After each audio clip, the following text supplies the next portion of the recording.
अस्सलामुअलैकुम जनाब, आज मैं आपको बताऊंगी आपस में लड़ाई झगड़े होने की वजह, दिलों में जो नफ़रतें पैदा हो जाती हैं, एक दूसरे का चेहरा देखने का दिल नहीं करता।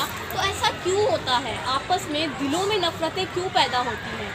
आखिरकार लड़ाई झगड़ों की वजह क्या है? वो पूरी वजह आपको आज की वीडियो में बताऊंगी। साथ ही आपके साथ ये भी बात शेयर करूंगी कि हम किस तरह इन लड़ाई झगड़ों से बच सकते हैं।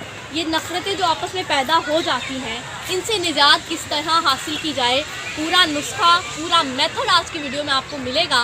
लिहाजा इस वीडियो को आपने बिल्कुल भी स्किप नहीं करना, मुकम्मल देखना है। खैर, अब मैं अपनी बात की तरफ वापस आती हूँ। किस तरह दिलों में नफ़रतें ख़त्म की जाएँ, लड़ाई झगड़ों को ख़त्म किया जाए। देखिए, सबसे बड़ी वजह ये होती है दिलों में नफ़रतें पैदा होने की, लड़ाई झगड़े होने की, कि हम लोग किसी से सुनते हैं कि तुम्हारे दोस्त ने तो तुम्हें ये कहा, तुम इतने बुरे लग रहे थे पार्टी में, तुम्हारी बुराइयां करता है या तुम्हारी ग़ीबत करता है, या उसने तो तुम्हें कहा कि तुम तो अच्छी नहीं लग रही थी, या कोई भी बात हमने किसी से सुन ली। और हम लोग अपनी बुराई सुनते हैं किसी से, अपने किसी दोस्त से, किसी भाई से, फ्रेंड से, तो हम लोग उसे सच में समझ लेते हैं कि हाँ, उसने हमें यही कहा होगा। या हम लोग फिर उसके बारे में बुरा सोचते हैं, ओहो वो तो हमारे बारे में इतना बुरा सोचता है, वो तो हमारे बारे में इतना बुरा गुमान रखता है। तो मतलब हम लोग यूँ नफ़रतें पैदा होती हैं, लड़ाई झगड़े मज़ीद बढ़ जाते हैं। तो क्या करना चाहिए हमें इस सिचुएशन में?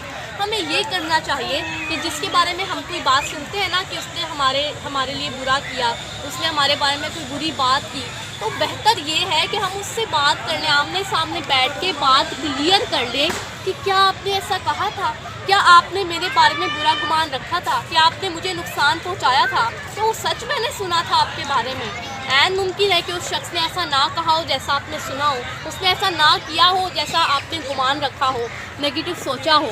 तो बेहतरीन क्या है कि बात को क्लियर कर लिया जाए। जब तक आप बात क्लियर नहीं ना करेंगे, बड़े 10 साल भी गुजर जाएं, आप उसके बारे में नेगेटिव सोचते ही रहेंगे।